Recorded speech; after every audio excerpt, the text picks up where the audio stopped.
Hi, everyone. Hi, everybody. People often ask me how I read so much, and it's a fair question. And one of the answers is, well, I have a very good reading light, which makes a serious difference. I think I know what you're doing. You use, if I'm not mistaken, Andy, a serious reader's lamp. The ones with daylight wavelength technology, which are supposed to replicate the daylight spectrum as closely as possible. I do. I've been using one for about 5 years, and I absolutely love it. It's amazing how much clearer the type stands out on the page, and it means I can whip through my 50 pages a day without any risk of straining either my eyes or my brain. So I've just got one, and actually it does. It's true. It makes me want to sit and read from an actual book and not turn the TV on, which is a double win. It's also ridiculously easy to unpack, beautifully hand-built in Great Britain. So, backlisted friends and listeners, we're going to make you an offer we hope you can't refuse. Yeah, if you order any Serious Readers HD lamp, you'll get £100 off, plus free UK delivery. You just go to seriousreaders.com/backlisted and enter the code BACK, BACK. If you're unhappy with it, there's a 30-day risk-free trial. You can return it after 30 days for free. But trust me, you won't want to, because they're great. So for that £100 off your Serious Reader lamp, go to seriousreaders.com/backlisted and enter the code BACK, BACK. It actually makes reading enjoyable again. Now there's a slogan we can stand by. Let's make reading enjoyable again. How many discounts does USAA Auto Insurance offer? Too many to say here. Multi-vehicle discount, safe driver discount, new vehicle discount, storage discount, legacy. How many discounts will you stack up? Visit USAA.com/auto discounts. Restrictions apply. Whatever the occasion, effortless elegance is right this way. Because Hilton brings you new ways to stay courtesy of the Nomad London. And it doesn't stop at award-winning dining in a space draped in velvet and illuminated by vintage chandeliers. No, this day goes beyond with unparalleled personalized service and attentive hospitality. Oh, and did we mention the Nomad London can be booked using your Hilton Honors points at Hilton.com? Hilton, for the stay.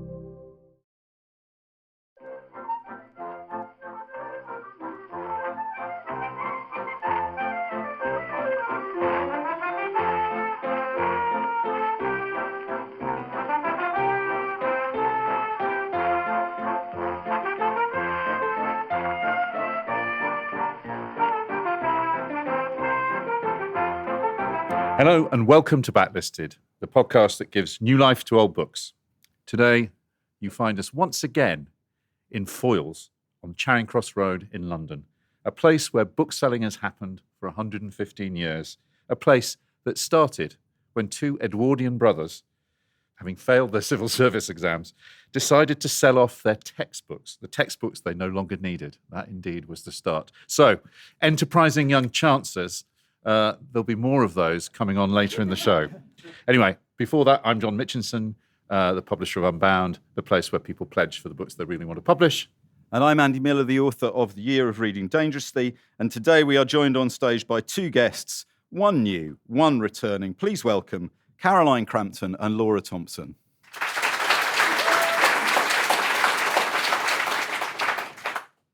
Caroline Crampton is the host of She Done It, a storytelling podcast that unravels the mysteries of Golden Age detective fiction. She also writes non-fiction books, most recently the tremendous A Body Made of Glass, A History of Hypochondria, which was published by Granta earlier this year and was a Radio 4 Book of the Week. Also joining us, Laura Thompson. Laura Thompson is Agatha Christie's biographer.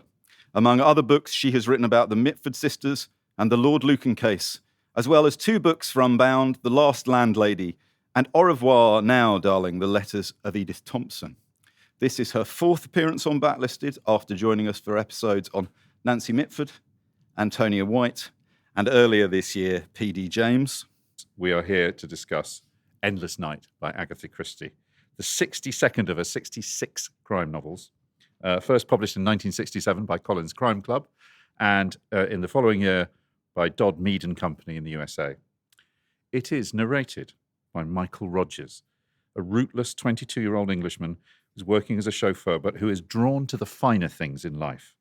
A chance meeting with the architect, Rudolph Santonix, both terminally cool and terminally ill, fuels Mike's dream of building a beautiful house. And he knows just where Gypsy's Acre, a derelict property in Devon that looks down a wooded valley to the sea, a place with an unlucky reputation but a spectacular view.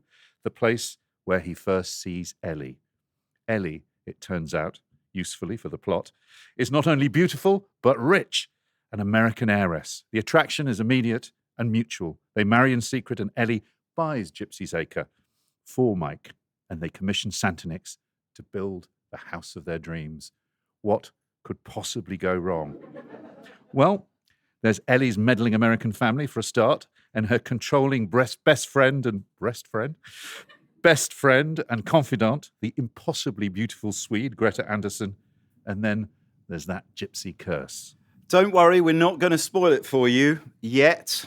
But there will be spoilers in this episode, so flee from the room now if you do not want to, at some point, find out what happens in Agatha Christie's Endless Night. Okay, good. Let's just go for now with the line used by Francis Eales in his Guardian review at the time, that, quote, the novel is sufficient to warn the reader that the crashing, not to say horrific suspense at the end is perhaps the most devastating that this surpriseful author has ever brought off. Surpriseful. You could get away with that in 1967. Yeah. This review is typical of the positive notices the book received. The book is rather different in style and tone to the murder mysteries that made her name, with its use of a young working-class narrator and no Miss Marple or Poirot on hand to untangle things. Christie herself seemed fond of the book, calling it my favourite at the time, and brushing off the feat of making Mike Rogers so convincing when she herself was in her late 70s. She said, "It wasn't difficult. After all, you hear people like him talking all the time." That's not actually what she said, is it, Caroline? She actually said something else. I think that's one version of what she said. I think she got asked this question a lot. She said in an interview just after the book was published, being Mike wasn't difficult. After all, you hear people like him talking all the time, perhaps the relatives of your cleaning woman. In shops and buses, on the streets or in cafes. In shops and buses? Yeah, shops I can't do buses. the voice as well as Andy, but I thought that was a hilarious attempt on her behalf to be relatable. Oh, well. If you are interested in the subject of Agatha Christie's attempt to swing along with the 1960s, in which her last batch of novels were written, there is a podcast, a marvellous podcast series, which it would be remiss of me not to plug here, called The Swinging Christies, not The Swinging 60s, The Swinging Christies. And we operate in their shadow here, but we're going to try and give you a bit of context around Endless Night and where that fits in the cultural scene of 1967. 5 years later, the novel was adapted for the screen by Sidney Gilliatt with a cast including Hayley Mills, Huell Bennett, and Britt Ekland. And I don't know if some of you saw the film poster that I tweeted the other day, but that features a very excellent catch line to encourage people to see the film Endless Night, which is as follows. Only 3 people in 100 guess the answer. Will you be one of the 3? It was adapted for television in 2013 as part of the ITV Marple series, with Julia Mackenzie playing Miss Marple, who doesn't feature in the novel. Has anybody seen that version? Oh, it stank the place out. It's terrible. In 2008, HarperCollins released a graphic novel version adapted by François Rivière and illustrated by Frank Leclerc. And if all this makes Endless Night sound slightly cooler than the average Agatha Christie, that might just be because it is. We'll be discussing why and many other things in more detail. So let's start with the question we ask all our guests. I'll start with you, please, Laura. Where were you, what were you doing when you first encountered either Endless Night or the work of Agatha Christie? Endless Night, I can't remember, and that's the truth, because I read them all in such a big heap. And other than a couple of them, I can't remember when I first read them. It was like a submersion. I first read her when I was about 11, I think. My parents both liked her. I picked up my mother's copy of Murder on the Links, which I think has a fair claim to being her worst book. That's a golf one, right? Yeah, golf. Yeah, French. it's a Venn diagram nobody wants to see. No, Hastings falls in love with an acrobat. Enough. But I was under the spell. And it's a phrase I've used before, but to me they were like fairy tales for adults.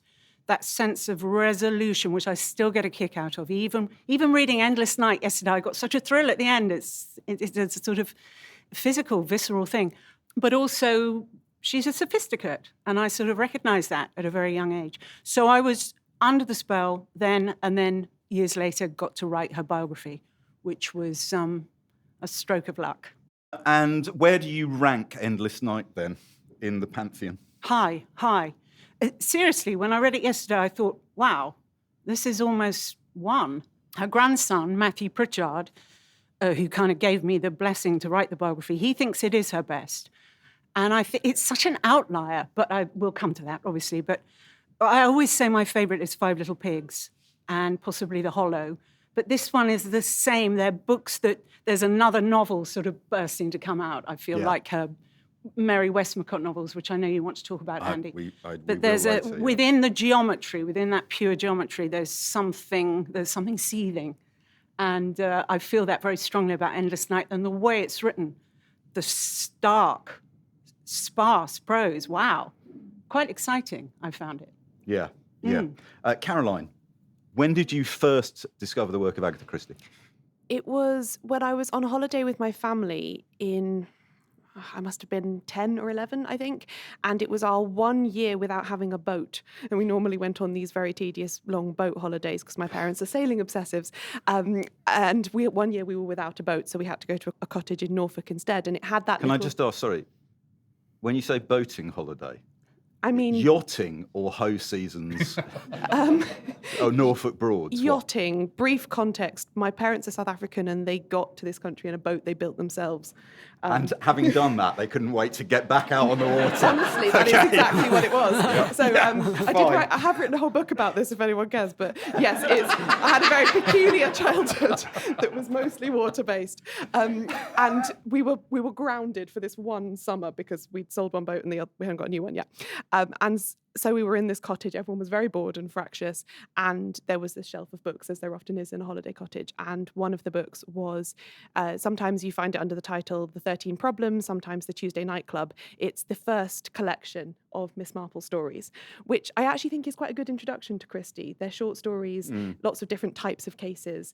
So it really brings you in. So that was me and Christie, age 10. Then I went to the library. What I didn't realise is that there was a very heavy recency bias for the library. They had all of the 50s and 60s and 70s Christies and much fewer of the earlier ones. But I didn't know anything about the order or the list. So I read Endless Night. I think it was my second or third Christie. My first one from the library was Curtain with the final Poirot story. So I read them all backwards. But Endless Night was in there pretty early. And where do you rank Endless Night? Definitely top 5. I think it's peculiar and strange and not like anything else she ever wrote. And we should say, how old is Christie when she writes Endless Night? Late 70s? 76, I think. Yeah. Yeah, she was born 1890. So this was a big best-selling book when it was published in 1967. But John, I find that the numbers on Christie's sales, then and now, head-spinning. I wonder if you could give people a snapshot of that. The usual story, the one that gets bandied around, is that she sold broadly 2 billion copies, 1 billion in English and 1 billion in other languages. Put that in perspective. That's, if you had a bookshelf of books, then that would be, I think it's 6 times across the Atlantic. So it's a lot of books. Or a tower that would go up. I think you can get pretty much 4 Mount Everests. So it's just a huge amount. She's the world's best-selling author outside Shakespeare and the Bible. So what's astonishing is that she was a bestseller during her lifetime. We talked about the fact that she was the only woman who's had 3 West End shows on simultaneously at the same time. But how's she doing now? HarperCollins are quite cagey about giving you precise figures. But I went into Company's House and she formed a company called Agatha Christie Limited. We'll talk about her tax situation if you're really interested about... That's the actual bonus content this time. I mean, it is a pretty remarkable story, but she left only £106,000 in her will, famously. I think they call it tax efficiency now. But 2022, the last published accounts, the turnover of Agatha Christie Limited was £24.9 million, of which 15.1 was profit. So it's not only a huge, that's a big turnover for books, mostly paperbacks. And obviously coming out of two, the fact that they have they have reinvented the film franchise. The first Murder on the Orient Express, Kenneth Branagh as Poirot film, grossed over $350 million. The second two have done about half that, but 130 million is still $130 million. So they have been very clever at keeping Christie in the forefront. And I think we were talking earlier, broadly what I've heard anecdotally is the same as you, Caroline, that every single Christie, whatever it is, however many times it's been published, always ends up selling 10,000 copies. A year, at least, yeah. This very latest edition has done almost that. I checked it on Nielsen this morning. Of Endless Night has done almost 10. I think it's done 7.5. And that's relatively recently. So she remains phenomenally successful, phenomenally widely read, translated into over 100 languages. There are very, very few authors that have hit that kind of. So yeah, big. If you ask me when did I first read an Agatha Christie, I'd be very hard pressed to remember. But I've just sort of, if you have Christmas, you have Christie, right? I mean, it used to be a thing, Christie for Christmas. But if, we've all sort of had Poirot on in the background when we're visiting our parents, or we've sat down, and watched one of the various Murder on the Orient Expresses or one of those. Even if you haven't actively worked your way like Caroline and Laura have, you just absorb Christie. She's part of the culture, and you can't really think about this genre without at some point reading her. Why don't we hear from the lady herself? This is by way of introducing herself to listeners around the world on the World Service in the early 1970s. Here is Agatha Christie. People often ask me what made me take up writing. Many of them, I fancy, wonder whether to take my answer seriously, although it's a strictly truthful one. You see, I put it all down to the fact that I never had any education. Perhaps I'd better qualify that by admitting I did eventually go to school in Paris when I was 16, or thereabouts. But until then, apart from being taught a little arithmetic, I'd had no lessons to speak of at all. Although I was gloriously idle, in those days children had to do a good many things for themselves. They made their own dolls' furniture, and they made Christmas presents to give to their friends. Nowadays, they're just given money and told to buy their presents in a big store. But I found myself making up stories and acting the different parts, and there's nothing like boredom to make you write. So by the time I was 16 or 17, I'd written quite a number of short stories and one long, dreary novel. By the time I was 21, I'd finished the first book of mine ever to be published, The Mysterious Affair at Styles. I'd sent it to one or two publishers who didn't want it, and eventually it went to John Lane. About a year later, I heard it had been accepted. Well, that's how it began, and since that time, I've written something like 55 books and half a dozen plays. I think my impression was quite kind, wasn't it? I mean, can you imagine that poor guy who turned down Agatha Christie? So that was the actual voice of Agatha Christie. I'm now going to read the jacket flap copy from the first edition of Endless Night, and then I'm going to ask first Laura and then Caroline to decide if they think this is a good jacket blurb, an indifferent one, or a bad one, and whether they think Dame Agatha was involved with the writing of it. Okay? The site of the house called the Towers had once been known as Gypsy's Acre. When it was sold, Michael Rogers went to the auction, though he hadn't any money. His dream was of a new house on the old site, to be built by his brilliant architect friend. It was at... like we've all got one of those. It was at Gypsy's Acre that Michael first saw the girl he was to marry. The account of Michael's courting of Ellie, their growing attraction for each other, is the starting point of the drama that begins and ends at Gypsy's Acre. The story ends, two ends, in the revelation of a monstrous crime, complete with all the paraphernalia that had been required to effect it. A new novel by Agatha Christie is always a momentous event in the calendar of crime novel publishing.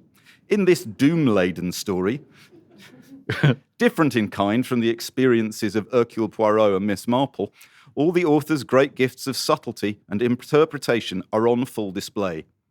Here, from the master of crime storytelling, is something new and different, something extraordinarily exciting. Wow. Good, bad, or indifferent? That's the sort of thing I do, because I can't do blurbs or anything. You know, when people say, oh, write a little something to entice people, it would come out like that with all the clauses and horrible. What do you think, Caroline? Would you say that gives you absolutely the opposite effect of what that book creates in the reading? Yes, it gives you absolutely no sense of the compelling narrative voice, which is its major feature. It doesn't tell you who is the person you're about to inhabit, whose mind you're about to inhabit, and gives you a lot of irrelevant details about houses and former names of fields. And it's things got like that deep publisher fear in it, hasn't it? It hasn't got Hercule Poirot. Yes. It hasn't got Miss Marple, but it's still really, really good. And we're telling you this now. We're just so you telling can't you, be don't be cross. disappointed. Please don't be disappointed. Stick with us, readers. It's doom-laden. I don't think she can Surpriseful. have written that. Surpriseful. This novel was reviewed in widely, of course. It was reviewed in the Times. I'm going to read you the Times review in full of Agatha Christie's Endless Night, published by Collins for 18 shillings. Settle back for this, yeah. The doyen of detection writes a first-person romance as a 22-year-old lower middle-class Rolling Stone. She doesn't always ring quite true. Who cares?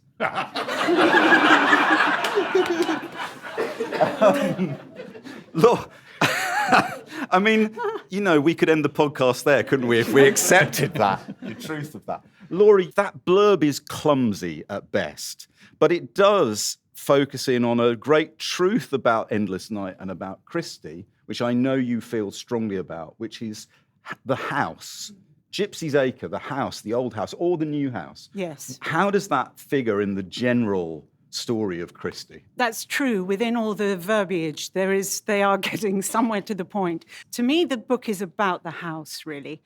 A lot of you will have been to Greenway House, where Agatha, it wasn't her only house, she had a lot of houses, but Greenway House was sort of her summer house in Devon. And it features in, to my mind, in Endless Night and also in a Halloween Party, which is a couple of years later. It's almost like living in a dream. It's a place that's too beautiful to believe that you actually possess it. And I think that's the idea that's in Agatha's head when she's writing Endless Night, this idea of wanting something so badly that even when you get it, it remains elusive and thus will lead to dissatisfaction. But she's writing about it in a more profound way than just about the house. But the house is a symbol of that, I feel. The character of Mike and his longing always for something that he doesn't quite know what it is, and the house becomes the symbol of that. To me, that always links to Greenway, because if you go to Greenway, it is so beautiful, and it is almost like a dream, and you do almost feel it might vanish if you turn your head away. And she herself could scarcely believe that she owned something so beautiful, even though she'd earned it. It's only a personal interpretation, but I feel that's what's at the root of Endless Night for her. Yeah. And also for her characters, right? For Mike, her protagonist, wants not merely to own a house, but to create a new house, you know, be master of his domain. Yes, he thinks that achieving what you want is going to be the same thing as fulfillment. No good will come of it. Yeah. He's a very modern character, I think. I know you can sort of say, oh, some of the phrasing doesn't quite ring true and everything. When he says something like, my word, he looked a twerp, or there's a few sentences and you think, no. But generally, I find it very convincing. I find his thought process is very convincing. He's a very contemporary figure. He's an instant gratification figure. But I think she gets inside him to a quite phenomenally convincing degree. It always amazes me how people used to say she couldn't do character, because even though her characters are sketches, they are so truthful, I think. And I think he is a tour de force. And the ambivalence of him. The Warden of All Souls wrote her a letter saying, the ambivalence that you've created with this character of Mike Rogers, I read it twice just to savor it. Also, Mike fulfills the very 60s role of the jumped-up pantry boy who never knew his place, to coin a phrase, as we are familiar with, say, with Joe Lampton, the working class, or Mr. Sloane, Orton's Mr. Sloane. The idea of the bit of rough who can work his way up through society. That's a very swinging 60s trope. Caroline, there was a part of the novel relating to Mike that you wanted to read, which seems appropriate to bring in at this point. Yes, so this comes in, where are we? Almost halfway through the book.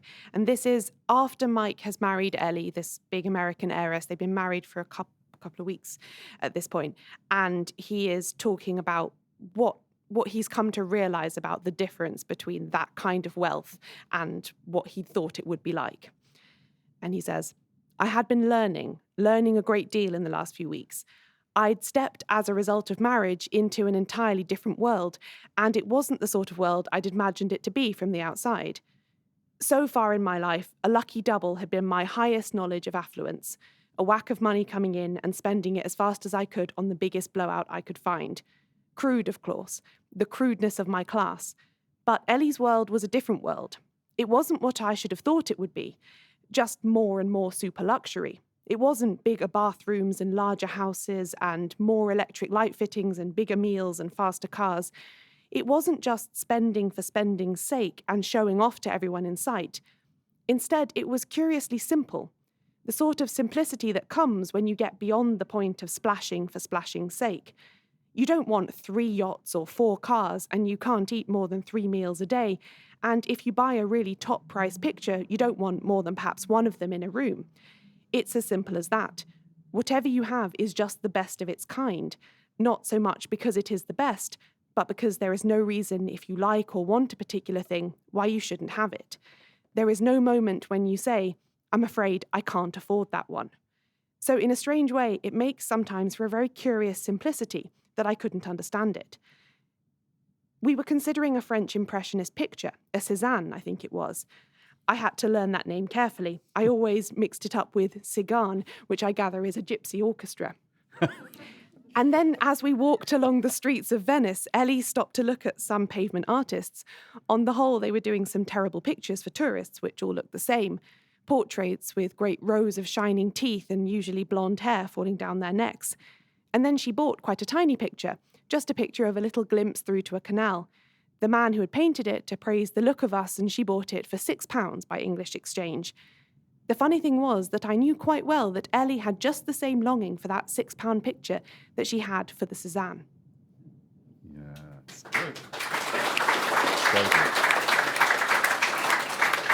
And Caroline, do we miss either of, do we miss Poirot or Marple or Tommy and Tuppence or Ariadne Oliver? Bundle Brent? No, I don't think we do. I think we actually can say that for certain because of the ITV Marple adaptation in which they tried to put Miss Marple into this novel. And you just see how it doesn't work. All of the scenes where Miss Marple has to randomly run into Mike and have tea with him in order to make her part of the plot. You just see how superfluous she is. And although Christie did do successful first-person novels in which one of her recurring characters appeared, a good one is The Moving Finger, for instance. I think in this case, when it is so much about the first-person narrative, there's no space. It's all ego. There's no space for another intelligence, I think, in the book. Yeah. And also, picking up Laura's point about houses, is there it is a trope, isn't it? Houses are one of the Christie characters, almost. From The Mysterious Affair at Styles, the first Poirot novel, onwards, the sense of a house or a train or a Egyptian Nile cruiser. What is there a kind of, what am I trying to say? Is there a kind of role Christie is performing on behalf of the reader at the time of saying, these are desirable things. Imagine this big house with something less desirable in it. Imagine this beautiful boat with something less glamorous contained within it. It's partly functional. In order to write the really classic murder mystery, you need what's called the closed circle of suspects. And that often means you need to physically contain them in something in such a way that it's not plausible or reasonable for a passing psychopath to have come through and committed the crime. You need it to be one of your principal cast who are confined in the thing. So that's just a kind of practical thing. But she does go out of her way to give character to those containment devices in a way that I think some of her contemporaries did not. And partly that's, as Laura said, just her personal obsession with houses. She bought and sold houses throughout her life. She had what I think she called her plutocratic period in the 1930s, where she bought about 8 in 2 years. She really loved to what we would now call flip a house. She really loved to buy it, decorate it, do it up, eventually pass it on. So I think some of that is just her own personal interest bleeding through. But then there is a kind of et in Arcadia ego about it. You know, I'm showing you the perfect country house. Gypsy's Acre is Mike's dream house. He dreamed it and now it's real. And he can't quite believe it. And yet it's rotten to the core that you can't really, no one can be that happy. No one can have anything that perfect. And John, we've all got an architect friend. Yeah. How do you measure Santonix, Mike's architect friend, in this? Well, I love Santonix. He's a brilliant character. Sort of that weird thing that she does, that he has that Cassandra role through the book. Can I read a little bit? Because I think this is absolutely brilliant exchange. It comes in the middle of the book. We should say that this book, the murder doesn't happen until the second half of the book. I mean, you're thinking, what am I reading? This is brilliant. I'd never read Endless Night before it was chosen for the podcast. So it's firmly number one Christie for me. I can say that. So he's talking to this extraordinary exchange with Mike, and they're talking about Greta. Greta, obviously, grit in the oyster all the way through the book. Those of you who have read it will know just how much of a kind of grit she is. Anyway, he says, I can't throw her out of the house, said Mike. She's Ellie's old friend, her best friend. What the hell can I do about it? No, said Santonix. I suppose you can't do anything, can you? He looked at me. It was a very strange glance. Santonix was a strange man. You never knew what his words really meant. Do you know where you're going, Mike? Have you any idea? Sometimes I don't think you know anything at all. Of course I know, I said. I know what I'm doing. I know what I want to. I know what I'm going where I wanted. Are you? I wonder. I wonder if you really know what you want yourself. I'm afraid for you with Greta. She's stronger than you are, you know. I don't see how you make that out. Isn't a question of strength, isn't it? I think it is. She's the strong kind, the kind that always gets her way. You didn't mean to have her here. That's what you said, but she's here. And I've been watching them, she and Ellie, sitting together at home, together, chattering and settled in. What are you, Mike? The outsider? Or aren't you an outsider? You're crazy, the things you say. What do you mean I'm an outsider? I'm Ellie's husband, aren't I? Are you Ellie's husband? Or is Ellie your wife? You're daft, I said. What's the difference? He sighed. Suddenly his shoulders sagged as though the vigor had gone out of him. I can't reach you, said Santon. I can't make you hear me. I can't make you understand. Sometimes I think you do understand. Sometimes I think you don't know anything at all about yourself or anyone else. Look here, I said. I'll take so much from you, Santonix. You're a wonderful architect, but... His face changed in the queer way it had. Yes, he said, I'm a good architect. This house is the best thing I've done. I'm as near as possible satisfied with it. You wanted a house like this, and Ellie wanted a house like this too, to live in with you. She's got it and you've got it. Send that other woman away, Mike, before it's too late. How can I upset Ellie? That woman's got you where she wants you, said Santonix. Look here, I said, I don't like Greta. She gets on my nerves. The other day, I even had a frightful row with her, but none of it's as simple as you think. No, it won't be simple with her. Whoever called this place Gypsy Acre said it. A curse on it may have had something, I said angrily. We got gypsies who jump out from behind trees and shake fists at us and warn us that if we don't get out of here, some awful fate will happen to us. This place that ought to be good and beautiful. They were queer words to say, those last ones. I said them as though it was somebody else saying them. Yes, it should be like that, said Santonix. It should be. But it can't be, can it, if there is something evil possessing it? You don't believe she... There are many queer things I believe. I know something about evil. Don't you realize? Haven't you often felt that I am partly evil myself? Always have been. That's why I know when it's near me, although I don't always know exactly where it is. I want the house I built purged of evil. You understand that? His tone was menacing. You understand that? It matters to me. Then his whole manner changed. Come on, he said. Don't let's talk a lot of nonsense. Let's come in and see Ellie. Whoa! Bravo! Bravo, sir!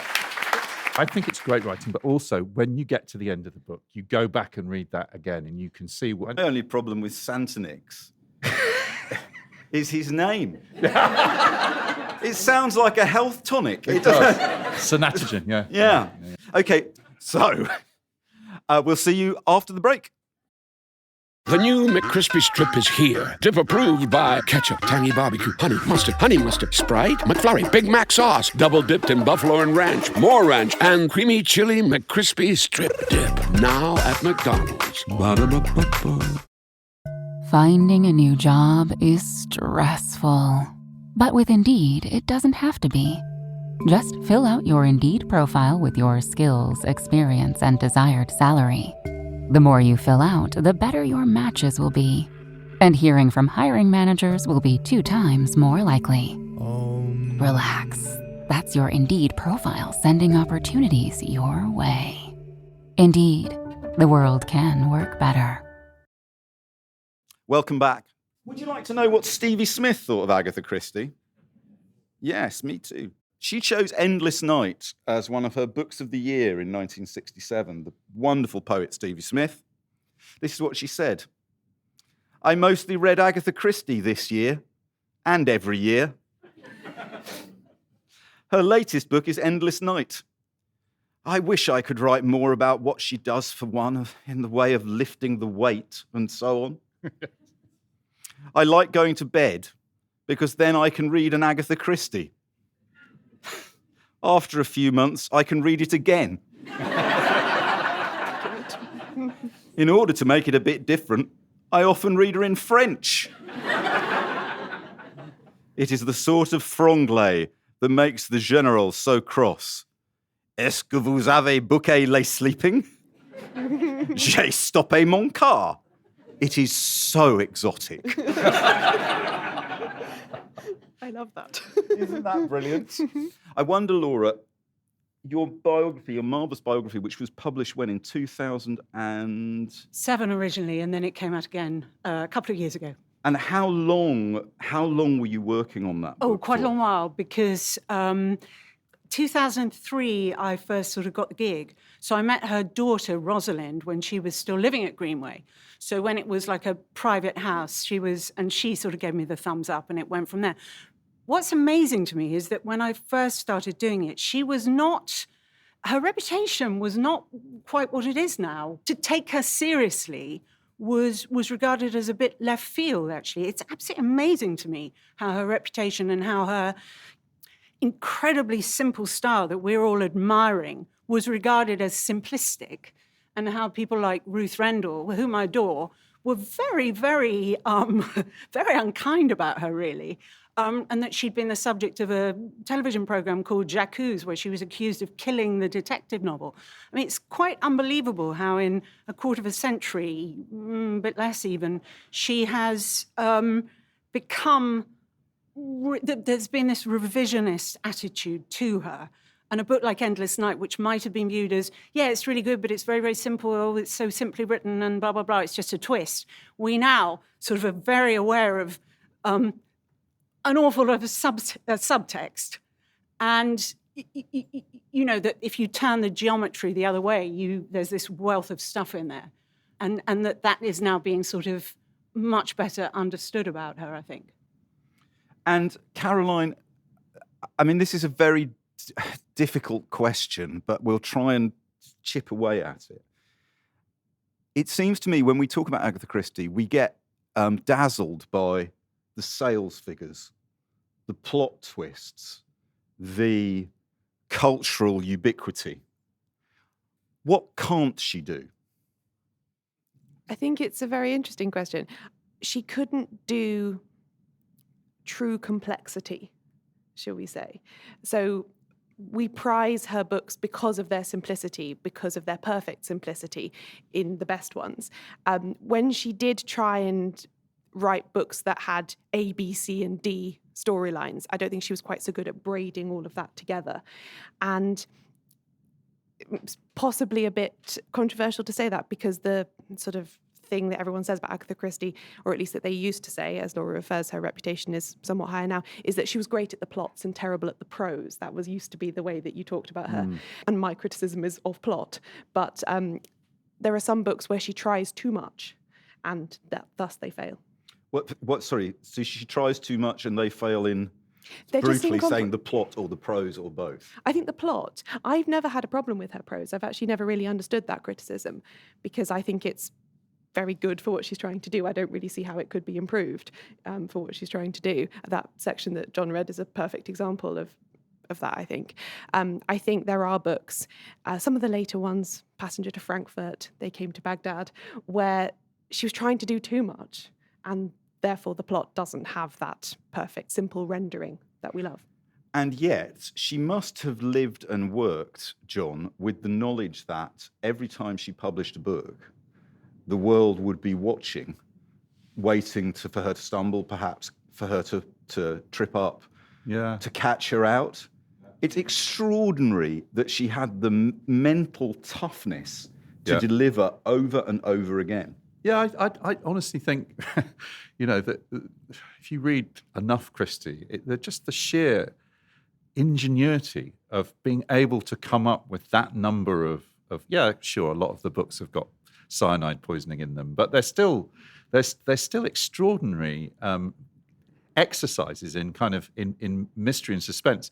I mean, this book is a brilliant example of that. You're wondering 3/4 of the way through where the hell it's going to go, and I think the murder comes late, doesn't it? The murder comes late, but also she set up a whole set of possibilities of faults. There were some great red herrings.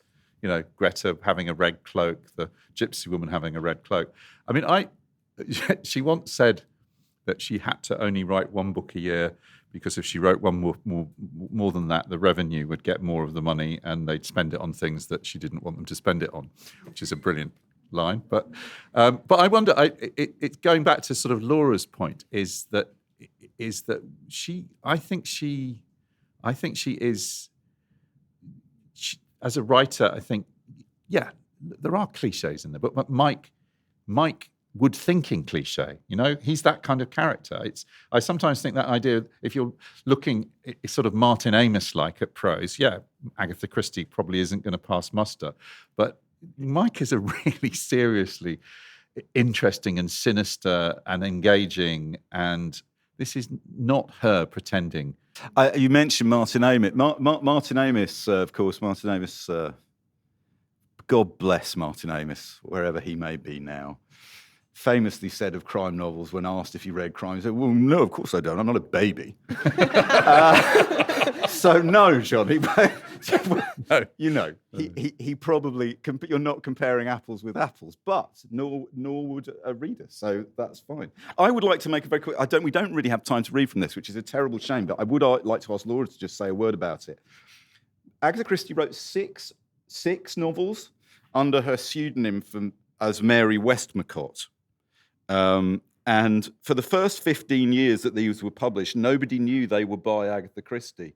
Not like a certain other pseudonymous children's writer I could name. So nobody knew these were by Agatha Christie. And if we still didn't know these were by Agatha Christie, I guarantee you that we on Backlisted would be featuring one of these novels. Completely. And Becky would be seeking to find a publisher for it, because they're absolutely crackers and completely psychologically fascinating. The one I'm holding here is called Giant's Bread by Mary Westmacott. It's the first of these novels that Christie wrote, and it is not about an architect called Santonixt, but a sensitive and brilliant musician called Agatha, a modern musician by the standards of the 1920s and 30s.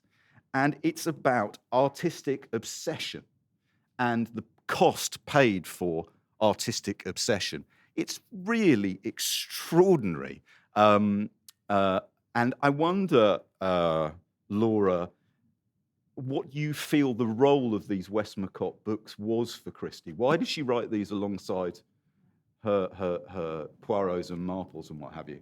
Well, an outlet, really. I mean, what you've got, the one you've got there, Andy, Giant Spread, which is the first one, it's so like Endless Night in a way, because it's about the ineffable, isn't it? He's obsessed with sounds in music that have never been created before, have never been heard before. He wants to find, it's always this thing of trying to trap what's elusive and thinking that will bring you fulfillment and happiness, which of course is the same as Mike, even though he's an artist. But I mean, they're very autobiographical, aren't they? I mean, the Unfinished Portrait, 1934, if you want to read the story of Agatha's first doomed marriage to Archie Christie, you read that book, right, Caroline? Yeah, absolutely. I think she wrote them, we would say today, as therapy. Yeah, and unbelievable. It's a lacerating book. I think, how could you write this? She is ripping at the scars of that marriage and of the death of her mother. And I mean, brave, real writer. She really is a writer. And the Absent in the Spring is also a brilliant one. And I think The Rose and the Yew Tree, the one that's set after the Labour election of 1945, I think is the best book she ever wrote. But I mean, that's a bit of a left field opinion, but I think it is so, again, it's still that same idea though, what's at the edges of your imagination that she's trying to trap all the time. That's why I love Endless Night so much. And what John's saying about how nothing really happens. How does she keep that unidentifiable, unnerving feeling going? Nothing's happening. Caroline, what does reading Westmacott add to your reading of Christie's own novels? I think it does give you that psychological insight that Laura referenced. But something else about them that really made them click for me was when I read various of I think in her autobiography she talks about this, and it's in various biographies, that when she was really, when a book really took hold of her, she wrote incredibly fast, Agatha Christie. Absent in the Spring, she wrote in 3 days. She didn't sleep for 3 days, and the book poured out of her, she said. She wrote the first chapter, and then she wrote the last chapter immediately after because she knew what it was going to be and she had to get it down. Then she wrote everything in between, and then she slept for 24 hours. Endless Night, she wrote in 6 weeks. 6 weeks, yeah. So it's not quite as dramatic as that, but you can see how it just pours out of her. And I think understanding that sort of psychological gripping and how she got that voice, I think the rapidity is important. And then what also I think helped me understand that unsettling feeling in Endless Night a bit was realizing that this was the period when Christie was dictating. She wasn't writing anymore. She wasn't typing. She was dictating her novels. So she was speaking Mike into a device that was then typed. Hello, I'm Mike. Yeah, I mean, I don't know if that's available to listen to, but wow. Like Muriel Spark. There's a brilliant clip of Muriel Spark saying, how do you write your novels? She said, well, I write my title, and then I write my name, and then I turn over the page, and then I write the novel. It's like, there's just no problem at all.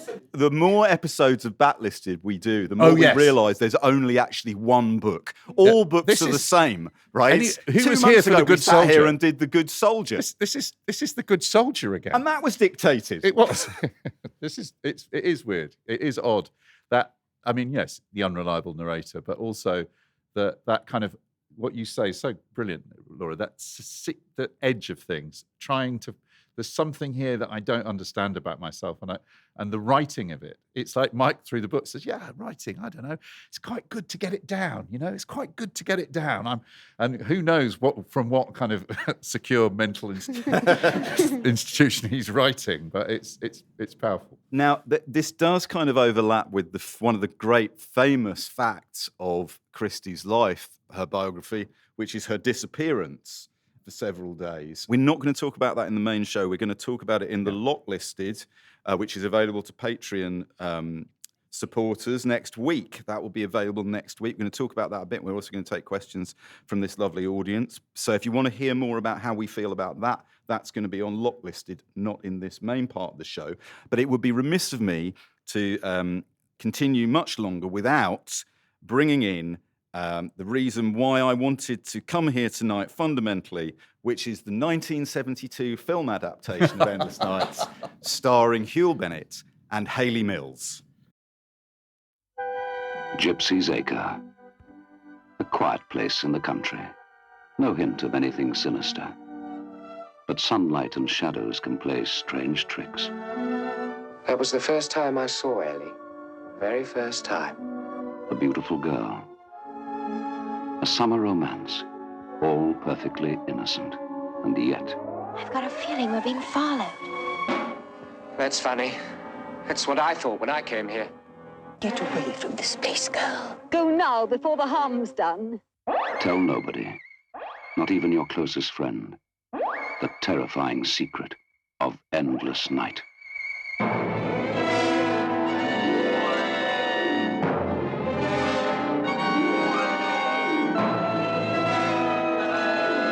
From the best-selling novel by Agatha Christie comes a film masterpiece of chilling suspense. And yet, curiously, it is a love story. Is it, though? Film masterpiece, John, what would you say? No, let's be honest. It's promising, isn't it? It's promising. It's promising because it's got Hugh Bennett and it's got Hayley Mills, and it's got a marvellous cameo by George Saunders, his last film. Andy told me the shocking news that George Saunders, he committed suicide before the film came out. Yes, he shot the film, then he shot himself, fundamentally. He committed suicide, leaving a note that he'd killed himself because he was bored. But it's a marvellous cameo. And it just doesn't quite work. The whole thing doesn't really hang together. And yeah, I mean, I also strange that you can hear Bernard Herrmann's score, but it's really strange, bad Moog kind of synthesizer. There's no such thing as a bad Moog. Next, right? Okay. Laura, what did you make of watching the film? Yeah, a bit like John. I felt it could have been much better. It's quite faithful to the book. She didn't like it, Agatha. There's that marvellous interview with Lord Snowdon when her husband, Max Mallowan, says, "Oh, I quite liked the photography. I thought that was quite good." And she says, "Well, I think otherwise." She didn't like Britt Ekland's, which I thought the whole thing about the house is ridiculous in the movie. Yeah. But the whole thing about the swimming pool in the house, you think, how long before we're going to see a naked Britt Ekland in that pool? It's a smoking gun. It is a smoking gun. And indeed. Chekhov. Yeah. So, okay, John, you didn't like it. We know that. We've established that. Laura, you're not so keen. No. Well, it's just it's what I was waxing lyrical about, how it's all about the house, and the house is like Greenway. And instead you've got this kind of 70s mod cons swimming pool with a retractable lid. It doesn't quite measure up to the ineffable, the numinous, the edges of the imagination. You know. Okay, strong opinions. Sidney Gilliatt spinning in his grave right now. Caroline, what did you make of seeing the film? I quite enjoyed it. I don't think it's necessarily good, but I enjoyed it. Yeah, it's very enjoyable. It's very enjoyable. It's enjoyable. I do think that of the two screen adaptations of this book I've seen now, they've both failed at the house. And I think that's partly because Christie doesn't really describe it a ton in the book. She describes how it makes people feel. And at one point someone says, "Oh, you know, I like the space and the light of it," so you get the idea that it's modernist or something. Corbusier style. Yeah, but she doesn't ever describe it. And so therefore, filmmakers are just left, I guess, trying to find a location that they can use. And in both cases, they have let us down. But I actually really enjoyed the music. I'm with you on the synthesizer thing. I love it. The long-term listeners to Backlisted will know I had the great fortune to interview Hayley Mills a few years ago, one of the stars of the film of Endless Night. And the two facts I came away with, the closest to my heart, is she still owns the incredible little red trouser suit that she wears when Hugh Bennett meets her at the library. Wow. And she can still get into it, which is incredible. And the other thing that I loved, I said, "So now you worked with Hugh Bennett several times. What was that like?" And she pulled a face, and she said, he was a bit of a hellraiser. And after we worked together on The Family Way, I swore I wouldn't work with him again. And I said to my agent, you get me a role in a film with an altogether better leading man. And I said, oh, and did it work? Well, no. She said, the next film I was in was Take a Girl Like You with Oliver Reed. After which she then went back to Hugh Bennett and made Endless Night. So if there's a lack of chemistry, that might be why. Listen, we're gonna move on to a quiz in a minute. Those of you who are long-term listeners may remember we made a show on a wonderful book called How to Talk About Books You Haven't Read by Pierre Bayard. And Pierre Bayard is also the author of a book called Who Killed Roger Ackroyd? Has anybody read that book? Great. So several people have read that book. In Who Killed Roger Ackroyd, Pierre Bayard proves beyond all reasonable doubt that both Poirot and Christie got it wrong. It's perhaps the most French book imaginable. Laura, have you read it? I know what happens in it. I know, I know the gist. She was very big with French intellectuals always. Right. It's brilliant. It's inspired, and of course, what's so brilliant about it is that it does sort of go with this idea that she is seething with subtext. Yeah, and that's why it's so genius. It's absolute genius, yeah. And Caroline, the idea of Christie, as we talk about unreliable narrators often on this podcast, but really Christie is the queen of the unreliable narrator, right? In terms of the book that makes her reputation, The Murder of Roger Ackroyd, that, without giving that away, that exists because of, it's if you will, a book about books. It's a book about books. It's a book about our credulity as readers, the extent to which we automatically believe what we're being told by the trustworthy narrator. One of my favourite debates in discussions of Golden Age detective fiction is The Murder of Roger Ackroyd a fair play mystery or not? Fair play mystery, for those who don't know, is the Golden Age convention whereby the reader should be able to solve the book. All the clues are put in front of you, but cleverly concealed by the author in such a way that the ending is still a surprise to you. But if only you'd been as smart as them, you would have got it. And so the question is, are there clues in The Murder of Roger Ackroyd which meant you could solve it, or is it more of a psychological thriller, twist at the end thing? And Christie always maintained, and Christie's defenders maintain, that the clues are clues of omission, that you should spot what she leaves out. And that's how it's fair. That's how it plays fair. And do you think that's correct? I think that's really fun to think about when you read it the second time. I don't know that anyone reading it the first time is going, I would expect here to see this, and I don't, so my suspicions are raised. Okay. I agree with Laura. I think it's very French. Well, Endless Night's title is taken from Auguries of Innocence by William Blake. Every night and every morn, some to misery are born. Every morn and every night, some are born to sweet delight. Oh, sing it for us, Andy. Some are born to sweet delight. Some are born to endless night. So here's a little quiz. I'm going to give you the title, John, of a Agatha Christie book, novel, and I want you to tell me the source of the title. The Rose and the Yew Tree, mentioned by Laura as her favourite of Christie's novels and her best book. The Rose and the Yew Tree. Would you like the quote and see if you can identify it? Go on then. The moment of the rose and the moment of the yew tree are of equal duration. T.S. Eliot, 4 quartets. Correct! Which is also the first line of this novel is also from 4 quartets. In my end is my beginning. How the hell did Mike get that? He said, a lot of people say that to me. Laura. The mirror cracked from side to side. Okay. It's Tennyson. She was a big Tennyson girl. She adored Tennyson. Yes, and it specifically Lady of Shalott. Yes, the curse has come upon me, cried the Lady of Shalott. The mirror cracked from side to side. But for Alfred Lord Tennyson. Round of applause, please. Laura, thank you. Caroline, Evil Under the Sun. We're all familiar with the title. Where does it come from? I'm going to let you all down now and say I'm not sure. Do you want to guess? Is it Shakespeare? It's not Shakespeare. No. I tell you what, I've got an idea. Where does the title Absent in the Spring come from? 1946. I'll read you the line. From you have I been absent in the spring. I don't know this either.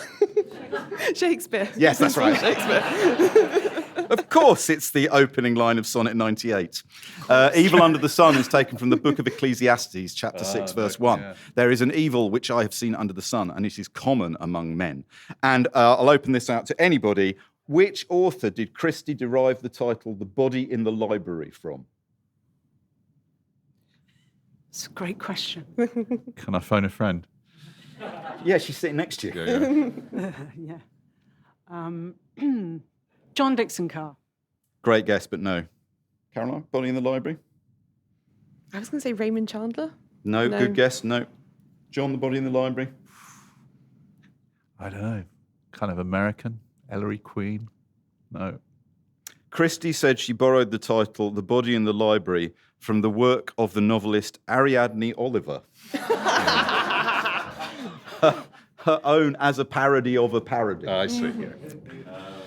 Yeah, it's cracked. Okay, it's time for us to wind up the formal proceedings. Thanks to the Foyles team, and in particular Harry McNamara, and to our indefatigable producer and queen of the merch, Nikki Birch. If you would like show notes with clips, links and suggestions for further reading for this show and the 216 that we've already recorded, please visit our website at backlisted.fm. If you want to buy the books discussed on this or any of our other shows, visit our shop at bookshop.org and choose Backlisted as your bookshop. And we're always keen to hear from you on Twitter, Facebook, Instagram, Blue Sky, and Poison Pen Letter, and wherever else you feel compelled to write from. You want to hear Backlisted early and ad-free, subscribe to our Patreon, patreon.com/backlisted. Your subscription brings other benefits if you subscribe at the locked listener level for a fraction of the price of the cost of a papier-mâché writing desk. You'll get not one but two extra exclusive podcasts every month. Locked Listed features the three of us boffing on about and recommending books, films and music we've enjoyed in the previous fortnight. For those of you who enjoyed our previous What Have You Been Reading slot, that's where you'll now find it. It's an hour of tunes, musings, and superior book chat. And for those of you who are in the room right now, for one night only, shortly, you get to be lock-listed, for which we thank you sincerely. But before that, please show your appreciation. A huge thank you for lifting the weight to Laura and Caroline. Thank you for listening. Thank you.